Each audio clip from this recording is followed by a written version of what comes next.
It's afternoon, getting later afternoon, and I come out about this time. These are my projects over here that I work on. I come out about this time in the day. See, you can hear the goats. They're starting. They want me to come feed them. So this is about the time of day I come out, put the goats in their enclosure, which says jail. That's where the goats go. And I give them grain, a little bit of grain and some Timothy pellets, and see, they're all gathering, waiting for me to come and feed them. And then the geese will see me and they'll go in. And there's Allie. Oops, good girl. She takes good care of her geese and her goats. And this is the chicken side over here. They don't go in till they decide to, and then we are at the whim of them when we come and lock the door. The chicken run. With the saloon and blacksmith right there is where the chickens, their doors at the end, but they go in there whenever they decide to. And there's Bella. She takes care of the chickens. She's the chicken side.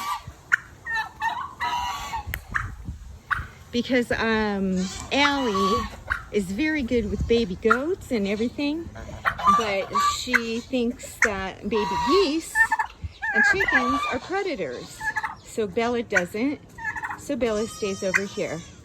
And then as you can see in there's some grow outs. Those are most likely the ones that I'll be keeping. Cochins and Brahmas. One Brahma. There's one Brahma in there. Ricky and Seki live on this side. They don't live with the rest of the geese because Ricky, as you can see, is a smooth-breasted Sebastopol, so I don't put her with the curlies. And then her and Seki have been boyfriend and girlfriend their whole lives. Seki's the first goose I hatched at this ranch, so he's not going anywhere. And this is what we call the general store. And that's where the cats actually sleep. We put them in at night. We don't let them roam around because we have too many owls and predators. And there's my Briar boy. He is 6.5 weeks old, and he is demanding. He cries for me to come and see him. Hi, there's our boy. There he is. Mr. Briar.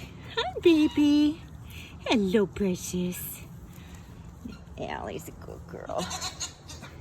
There's all the... And there's the mouth. There's the mouth, Bristol. She's the one that...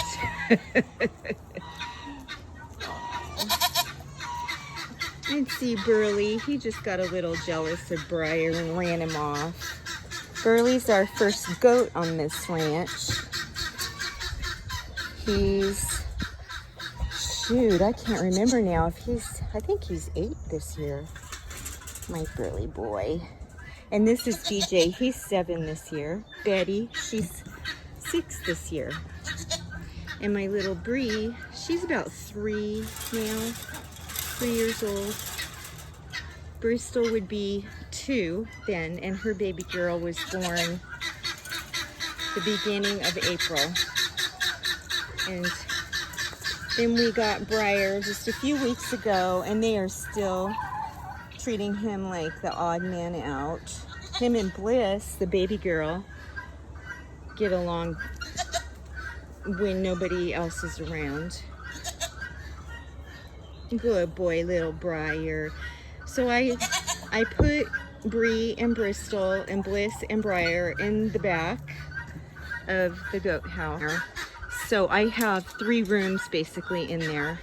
And actually we're adding a fourth, so it can be divided completely in half if I want to keep the bucks away from the girls for a while.